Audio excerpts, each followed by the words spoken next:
Have you ever noticed how life will be going absolutely fine, like suspiciously fine, and suddenly you catch yourself doing something that ruins the whole mood? You'll be having a good day, feeling calm, feeling normal, and out of nowhere your brain goes, "Hey, let's create some chaos." It's almost funny how predictable we are.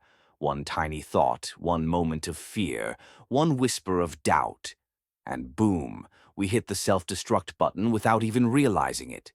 And the worst part? We always act shocked afterwards. Why am I like this? So, today, let me tell you a little story. Not about someone else, but about all of us.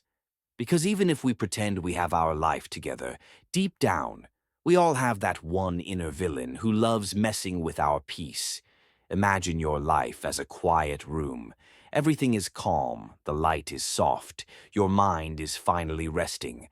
And then suddenly a tiny version of you kicks the door open and yells, "I don't trust this peace. Something is definitely wrong." That's exactly how our brain operates. We crave happiness, we beg for peace, we dream of a simple life. But the moment we get it, our mind becomes suspicious. It's like happiness knocks on the door and our brain opens it, squints its eyes and says, why are you here? Who sent you? What's the catch?" And just like that, we overthink our way out of a good moment. Take relationships, for example. Someone genuinely likes you. They call you, text you, show interest. A normal human would enjoy it. But no, not us. Our brain immediately starts a full detective investigation. Why do they like me? What if they're lying? What if it's a prank? What if they suddenly disappear? And just like that, we pull away, act weird, or ruin something perfectly good because we're scared of losing it. That's the secret, by the way. We sabotage happiness because we're terrified that it will be taken from us.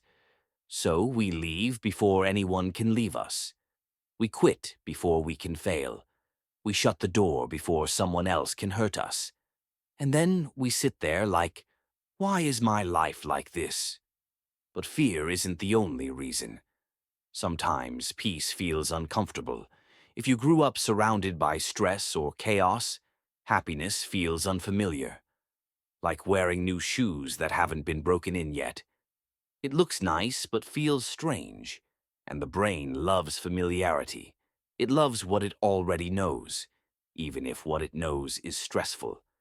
That's why some people get bored when life becomes too calm. They start creating problems out of thin air. Not because they want pain, but because chaos feels familiar and peace feels foreign. Their brain goes, something is missing. Maybe let's add some drama. And then there's the champion of all happiness killers, overthinking. You'll be having a perfectly nice moment and your brain whispers, what if something goes wrong? And suddenly the joy disappears. Overthinking makes you prepare for disasters that haven't even happened. It's your brain trying to protect you, but in the worst possible way, like wearing 10 raincoats just in case one raindrop falls somewhere in the world. Insecurity adds its own spice to the story. Someone compliments you, and instead of saying, "Thank you," your mind glitches and goes, "No, I don't deserve this." You get an opportunity and immediately think, "They probably made a mistake choosing me." And the moment something healthy enters your life, you start checking every corner for danger, like you're in some low-budget detective movie. When you don't believe you deserve good things, you naturally ruin them.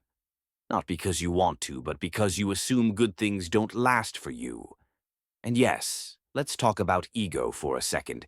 People sabotage happiness because they want control. They break up first so they don't get broken. They pretend they don't care so they don't get hurt. They don't try because trying means risking failure. So they protect themselves. But in the process, they protect themselves from happiness too. It's like building a giant wall around your heart, then complaining that nobody gets close. Finally, habits. Unhappiness can become a routine. You wake up, grab your phone, compare your life, and soak up negativity like it's breakfast. Your brain gets addicted to drama. So when real happiness arrives, it feels too quiet, too easy, too peaceful. And your brain panics and goes, "Quick, add nonsense." And you do. But here's the part most people don't realize.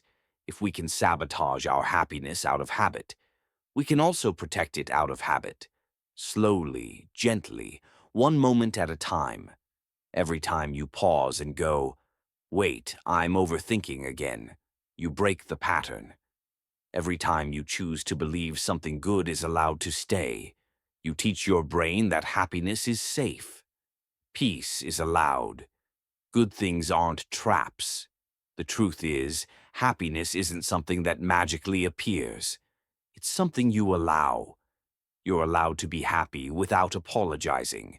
You're allowed to have good days without preparing for bad ones. You're allowed to receive love without doubting it. You're allowed to stop ruining good things just because you're scared they won't last. Life becomes so much simpler when you stop treating happiness like a scam. So the next time your brain tries to sabotage your peace, just smile and say, "Not today. Today we choose happiness." Because once you start choosing happiness on purpose, it stops feeling like an accident.